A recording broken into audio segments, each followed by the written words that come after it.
బ్రహ్మదేవాయ నమః. నీవు నిస్సందేహంగా మహాబలశాలివే. నా సోదరుణ్ణి వధించిన ఆ విష్ణువింకా జీవించే ఉన్నాడు. విష్ణువుతో పోరాడాలంటే నువ్వు బ్రహ్మదేవాయ నమః. కళ్ళు తెరు. హిరణ్యకశిప, కోరుకో. నీకే వరం కావాలో కోరుకో. అన్నీ కావాలి.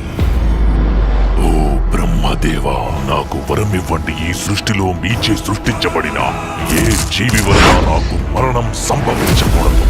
నా మరణం పగలు గాని రాత్రి కాని, నా మరణం గృహం లోపల గాని గృహం వెలుపల గాని, అస్త్ర శస్త్రాల వల్ల గాని, సజీవుల చేత గాని నిర్జీవుల చేత గాని.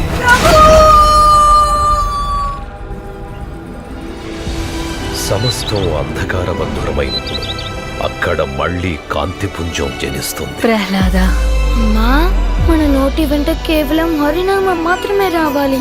నిండు మనసున ఆయన శరణాగతిని కోరాలి. ఆ నామం మాత్రమే అందరికీ ముక్తినిస్తుంది.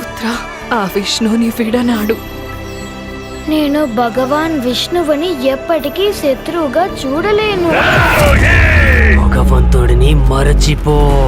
నేను ప్రహ్లాదునికి మరణదండన విధిస్తున్నాను.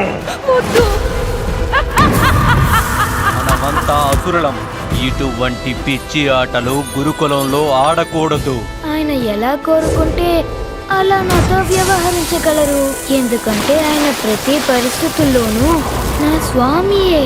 అతన్ని ఈ రోజే తేలిపోవాలి.